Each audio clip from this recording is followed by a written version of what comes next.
This is Pride and Prejudice by Jane Austen, a timeless novel from the public domain. I'll be sharing this story with you, chapter by chapter, one reading each day. Pride and Prejudice. Chapter 1. It is a truth universally acknowledged that a single man in possession of a good fortune must be in want of a wife.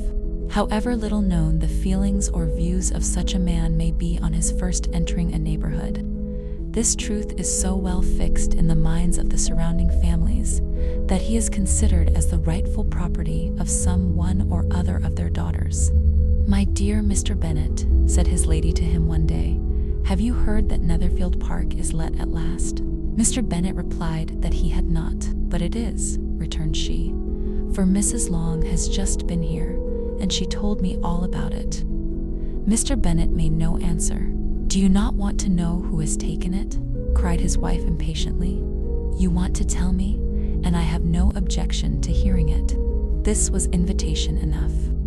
"Why, my dear, you must know.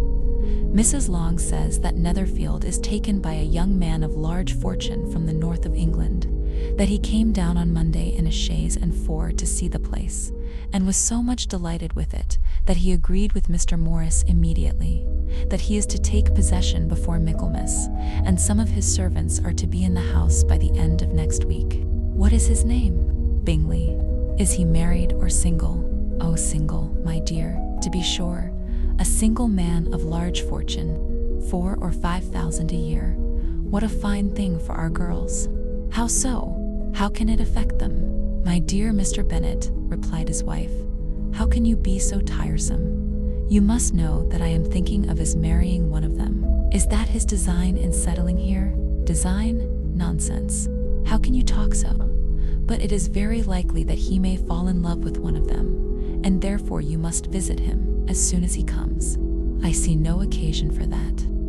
You and the girls may go, or you may send them by themselves, which perhaps will be still better. For as you are as handsome as any of them, Mr. Bingley might like you the best of the party." "My dear, you flatter me. I certainly have had my share of beauty, but I do not pretend to be anything extraordinary now.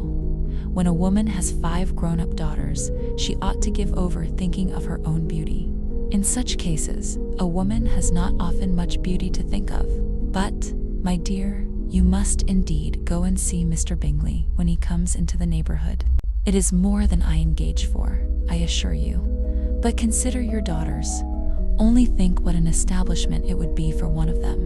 Sir William and Lady Lucas are determined to go, merely on that account.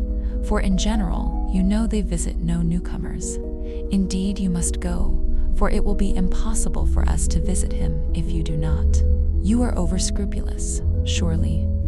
I dare say Mr. Bingley will be very glad to see you, and I will send a few lines by you to assure him of my hearty consent to his marrying whichever he chooses.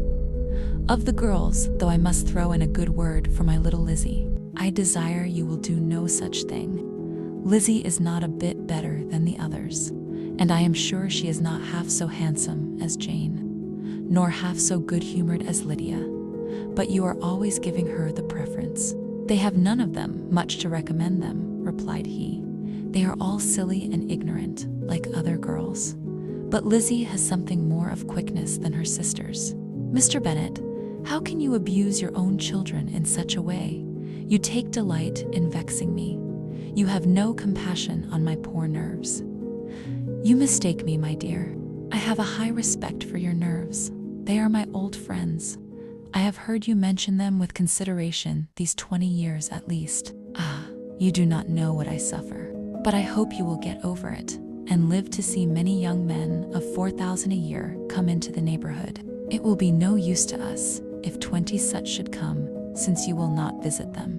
Depend upon it, my dear, that when there are 20, I will visit them all." Mr. Bennet was so odd a mixture of quick parts, sarcastic humor, reserve, and caprice, that the experience of 23 years had been insufficient to make his wife understand his character. Her mind was less difficult to develop. She was a woman of mean understanding, little information, and uncertain temper. When she was discontented, she fancied herself nervous. The business of her life was to get her daughters married. Its solace was visiting and news. Chapter 1 ended.